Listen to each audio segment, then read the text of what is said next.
Yang pertama tentang cinta sekarang. Katanya Rumi, cinta itu sifatnya universal. Karakter yang dimiliki semua orang. Agama apapun. Dari budaya apapun.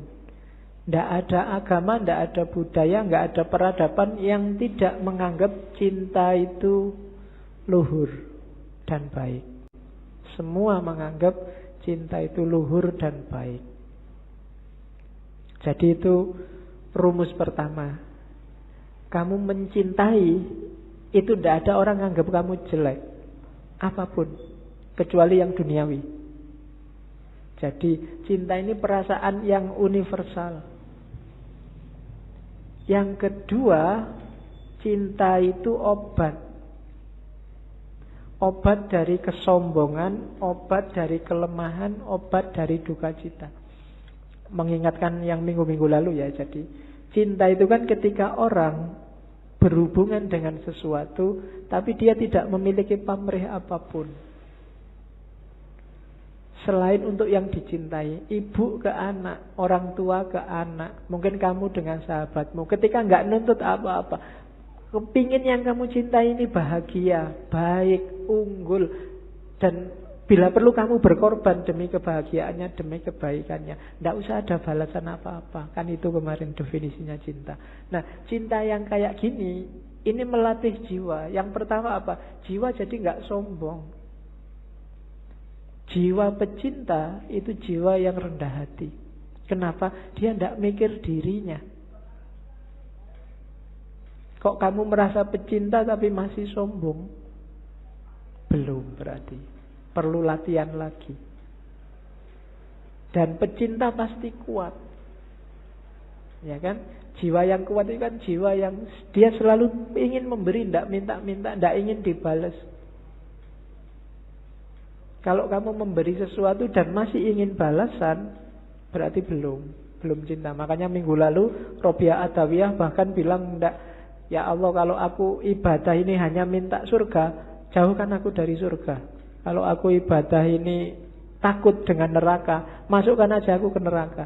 Aku tidak butuh surga, tidak butuh neraka. Aku hanya butuh dirimu, butuh ridhomu. Tadi kan rumusnya bukan ilal jannah atau minan nar, tapi ilaihi roji'un, pada Allah. Sering saya ilustrasikan surga dan neraka itu kayak semacam iming-iming biar kamu jalan menuju Allah. Kayak orang tuamu ngasih, belajar loh, nanti kalau belajar rajin tak beliin sepatu. Membeli sepatu ini surganya bagi kamu. Padahal maunya orang tuamu bukan sepatunya. Begitu kamu belajar, kamu akan pinter dan kamu akan ngerti manfaatnya pinter. Sholatlah, ibadahlah, zikirlah, biar kamu masuk surga. Kamu kan semangat begitu dipameri surga. Padahal begitu kamu tempuh jalan itu, sebenarnya kamu sedang menuju Allah. Itu memang diiming-imingi begitu. Karena manusia itu butuh reward konkret biasanya. Kalau rewardnya abstrak, orang geraknya susah. Tenang aja, besok di surga 72 bidadari gratis. Di sana bisa makan sak kapoi. Ini kayak diiming-iming. Kamu kan terus jadi semangat. Sebenarnya kalau kamu jalan di situ, ya kamu akan ketemu Allah. Surganya dapat surga yang punya Allah kok. Masuk ketika kamu sampai ke Allah, jiwamu tumanina sama Allah dicemplungin neraka, kan enggak? Ya pasti surga. Dan nikmatnya bareng Allah itu jauh melebihi surga. Nanti banyak teks yang bilang itu. Cuma kamu tidak bisa bayangkan. Apa sih Pak enaknya? Bayanganmu kan sama Allah terus duduk jejer sama Allah. Tidak enak Pak, enak di surga Pak. Banyak bidadarinya. Iya. Pikiranmu masih material. Belum nyampe enaknya. Yang punya pacar bisa menganalogikan. Ketika kamu duduk jejer sama pacarmu, itu kan seneng kamu. Duduknya setengah jam itu rasanya baru 1 menit. Pinginnya berlama-lama bareng terus, itu karena sudah cinta. Sama Allah kalau kamu jatuh cinta juga begitu. Kayak Nabi Musa itu loh, waktu Nabi Musa naik ke Bukit Tursina kan Allah ngajak ngobrol. Musa, yang di tanganmu itu apa? Sebenarnya kan jawabannya simpel. Musa tinggal ngomong, ini tongkat ya Allah, kan beres. Wong itu memang tongkat. Tapi karena Musa ini sewenengnya disapa oleh Allah, jawabannya panjang. Ini tongkat ya Allah. Tongkat ini kalau saya pukulkan dia bisa jadi ular. Kalau saya angkat, jawabannya panjang itu. Ya kalau Allah mau bilang, emangnya aku tidak ngerti. Loh, tapi Gusti Allah ngerti dan ya dibiarin aja, ya enggak dimarahin. Kenapa? Karena sudah saling jatuh cinta. Bareng sama Allah itu enak. Kok kamu masih membayangkan, belum terbayang Pak enaknya bareng sama Allah itu, memang berarti kamu belum jatuh cinta sama Allah. Ya latihan jatuh cinta. Orang Jawa punya rumus, tresno jalaran soko kulino. Ayo dikulinakan sama Allah, apa dikulinakan itu? Dibiasakan akrab sama Allah, nanti kamu akan jatuh cinta. Entah kapan nanti kita akan ngambil sesi cinta lagi. Saya ingin ngangkat Ghazali. Ghazali konsepnya lebih konkret, jalan untuk mencintai Allah. Tapi kapan-kapan, jangan cinta terus, nanti kamu mabuk. Oke, terus. Nah, cintalah yang bikin alam semesta ini bergerak. Nanti Rumi punya teori evolusi yang khusus, tapi saya tidak akan sampaikan sekarang, kapan-kapan. Rumi nanti akan banyak sesinya. Jadi gara-gara ada cinta ini loh, alam ini bersatu dan berpisah. Orang tua sama anak, habis bersatu berpisah. Berpisah ini juga tanda cinta. Kalau orang tua tidak mau nyapih anaknya, padahal berat nyapih anak ini, tidak tego nyapih anak, tapi harus disapih. Kenapa? Karena cinta. Jadi pertemuan dan perpisahan itu banyak ya karena cinta. Kamu melepas masa mudamu menuju masa dewasa. Janjane pengenmu mbok saya muda terus, nggak bisa. Hidup itu ada pertemuan, ada perpisahan, dan biar jalannya on the track, dasarnya harus cinta. Jadi cinta adalah yang menggerakkan dunia ini. Dan cinta yang bikin kita karakternya, kalau bahasanya Rumi, menuhan. Semakin tulus kita cinta pada apapun, karakter kita akan semakin menuhan. Menuhan itu semakin spiritual. Tidak ada pamrih, tidak ada tujuan-tujuan apapun selain Allah. Itu yang kalau dalam agama disebut ikhlas. Jadi ciri sejati cinta itu justru ada pada ikhlas. Ikhlas itu kamu beribadah, satu-satunya target adalah keridhoannya Allah. Makanya Robiah kemarin di hampir semua puisinya selalu bertanyakan, ya Allah, apakah engkau ridho dengan ini? Kalau engkau ridho aku tenang. Sebelum aku yakin engkau ridho, aku ini masih gelisah. Jadi yang dikejar cuma ridhonya Allah. Satu-satunya yang dikejar cuma Allah. Itu namanya ikhlas. Lillahi ta'ala. Tidak karena apapun. Ya Allah, aku amal baik ini, semoga engkau ridho ya. Jadi yang ada di pikiran itu selalu nyali ridhonya yang dicintai. Sama kayak kamu pacaran itu kan, selalu mikir, iki pacarku kalau gini seneng enggak ya? Kalau tak bawa ini mau enggak ya? Kalau kan yang dipikir di pikiranmu selalu yang kamu enggak pernah mikir dirimu sendiri kan?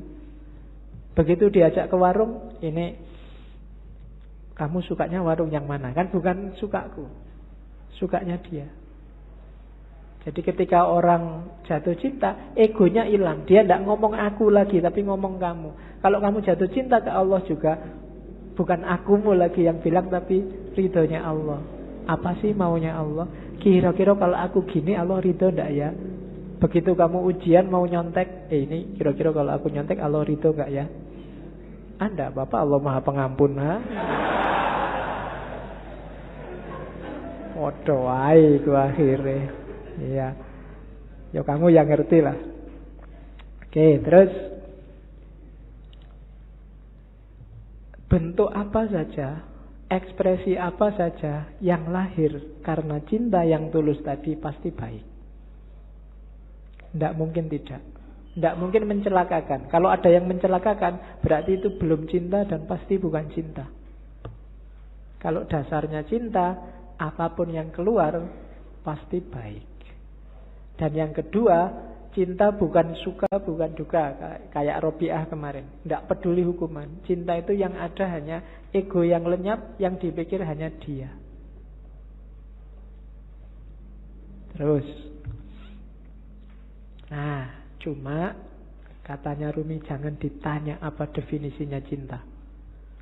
Seseorang bertanya, apa itu cinta? Aku jawab, jangan tanya tentang maknanya. Kalau engkau sudah menjadi seperti aku, maka engkau akan tahu. Nulisnya salah itu. Saat cinta memanggilmu, engkau akan berkisah tentang itu. Jadi cinta itu penting, modus paling penting dalam hidup ini. Dan gak usah kamu terlalu capek mendefinisikan, membahas, mengkaji apa itu cinta. Jalani saja. Gak usah kamu tanya, Pak, definisinya cinta apa? Ciri-cirinya apa? Jenis-jenisnya apa saja? Itu tidak terlalu penting katanya Rumi. Yang penting apa? Jalani saja, nanti engkau paham. Kamu gak perlu ke perpus nyari teori pacaran yang baik, cara menarik lawan jenis, cara gak penting. Terus langsung pacaran kamu akan ngerti. Oh gitu tuh pacaran itu. Oh gini tuh kawin itu kan itu. Kamu berteori macam-macam kesuwen. Kamu nyari terlalu banyak referensi, tidak penting. Jalani saja, kamu akan ngerti. Wong ini dunia rasa. Kalau rasa itu kan ya tidak bisa dijelaskan. Rasa pedes adalah rasa, susah kan menjelaskannya. Wong rasa, nggak bisa dijelaskan. Sama kayak cinta. Ya perkawinan itu kan juga banyak urusan rasa. Kawinnya sendiri itu kan intinya rasa.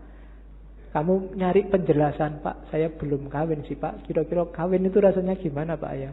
Nggak bisa, ya kawin nanti kamu ngerti. Mbok kamu nonton sekian puluh video, tetap nggak bisa. Harus dirasakan. Teorimu nggak ada gunanya. Rasa dewe baru ngerti. Oke, terus. Ya, ini juga sama. Katanya Rumi, sekalipun cinta telah kuuraikan dan kujelaskan panjang lebar. Ini syair ini diterjemahkan Abdul Hadi WM dan kelihatannya dipakai di film Ketika Cinta Bertasbih dulu. Namun jika cintaku datangi, aku jadi malu pada keteranganku sendiri. Meskipun lidahku telah mampu menguraikan dengan terang, namun tanpa lidah, cinta ternyata lebih terang. Sementara pena begitu tergesa-gesa menuliskannya. Kata-kata pecah berkeping-keping begitu sampai pada cinta. Dalam menguraikan cinta, akal terbaring tak berdaya, bagaikan keledai terbaring dalam lumpur hina. Cinta sendirilah yang menerangkan cinta dan kisah cinta. Nah, itu Rumi. Jadi orang yang bisa berpuisi seperti ini pasti ngalami. Tidak bisa enggak. Sepinter apapun kamu bikin puisi, kalau belum pernah jatuh cinta benerman, puisimu tidak akan ada rasanya. Mending jangan bikin puisi cinta. Ya, bikin aja puisi-puisi eksploitasi alam itu. Ya kan? Kan banyak puisi eksploitasi alam. Angin berhembus, kemudian ya. Oke. Puisi yang mengeksploitasi alam itu. Oke. Kita lihat. Ini Masnawi. Di Masnawi Rumi banyak ngutip ceritanya Laila Majnun untuk menjelaskan cinta. Laila Majnun yang karangannya Nizami. Saya membayangkan entah kapan sesi cinta ada beberapa novel cinta dari dunia sufi ya, bukan dari dunia populer, yang bagus untuk kita kaji di ngaji entah kapan, termasuk Laila Majnun. Jadi satu ketika Majnun ini sakit, badannya lemah. Terus dia datang ke tabib. sama tabibnya, "Oh Majnun, ini untuk biar sakitmu ringan, kamu harus dibedah sedikit, ada bagian tertentu tubuhmu yang darahnya harus dikeluarkan." Majnun, "Oh, jangan, saya takut." Tabibnya heran, "Loh kamu ini gimana sih? Kamu kan sudah lama jadi orang gila. Sudah keluar masuk hutan, ketemu macan, kok takut hanya dibedah kecil aja?" "Bukan, saya takut Laila terluka." "Loh Laila mana? Yang dibedah itu dirimu, bukan Laila." "Loh enggak, di setiap jengkal tubuhku, setiap tetes darahku, itu sudah tercampur oleh Laila. Aku sudah tidak bisa membedakan lagi." Kamu ketawa kaya duwe pacar wae. Oke, ya. Jadi itu maksudnya apa? Ketika orang jatuh cinta, dia sudah kehilangan dirinya. Yang ada hanya yang dicintai. Dia tidak peduli kalau dirinya sendiri luka, tapi jangan sampai yang dicintai luka. Itu Majnun. Majnun ini sebenarnya anaknya bangsawan yang jatuh cinta sama Laila. Ya sayangnya agak tragis ceritanya. Bagi yang baca Nizami nanti banyak momen-momen. Ada momen yang menurut saya bagus. Misalnya ketika Majnun saking pinginnya ketemu Laila yang sudah dinikahi orang lain, dan khawatir ketahuan keluarganya Laila, karena kalau ketahuan keluarganya Laila dia bisa diajar. Jadi waktu ada gerombolan ternak kambing lewat depan rumahnya Laila, dia ikut merangkak di situ bareng, hanya sekedar untuk melihat rumahnya Laila.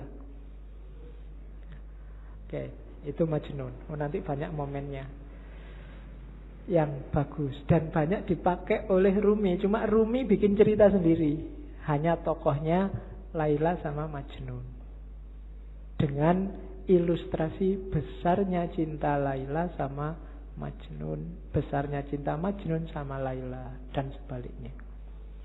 Jadi Rumi ingin bilang bahwa tanda-tanda bahwa kamu jatuh cinta beneran adalah ketika kamu tidak lagi egois, tidak lagi mikir keuntunganmu apa. Sama Allah juga begitu. Kalau kamu masih ngitung-ngitung untungnya apa, belum ikhlas sejati, masih belum tanda-tanda cinta. Orang yang cinta itu disuruh apa aja iya, dan gak minta balasan. Disuruh sholat duha, iya sholat duha. Disuruh ngaji, iya ngaji. Gak usah mikir kalau sholat duha itu nanti rezekinya bisa langsung datang. Gak usah. Itu berarti masih ngitung-ngitung balasan. Barang siapa membaca surat Al-Waqi'ah setiap malam Jumat, maka itu berarti masih mikir reward, masih dagang sama Allah. Bukan salah, cuma levelnya masih belum level cinta. Kalau level cinta, ngaji ayo, disuruh baca Waqiah, ayo 3 kali tidak apa-apa. Baca Yasin 10 kali tidak apa-apa. Tidak mikir kalau 10 kali balasannya maka ini. Kalau ini enggak. Kalau masih itu masih dagang. Kalau masih dagang belum cinta. Kalau cinta tidak mikir balasannya apa. Kenapa? Karena kamu sudah melupakan dirimu. Yang kamu ingat hanya yang kamu cintai. Yang penting Allah senang, Allah rela. Waktunya enak-enaknya orang tidur, aku bangun. Kenapa? Allah senang yang kayak gini. Waktunya orang cepat-cepat berangkat kerja, aku sholat dulu, sholat duha. Kenapa? Allah senang yang kayak gini. Bukan karena tak sholat dulu nanti biar rezekiku lancar, biar masih ada reward yang kamu pikir, masih mikir balasan. Sama kayak kamu traktir pacarmu, ya sekarang traktir, tapi nanti harus mau lo ya boncengan.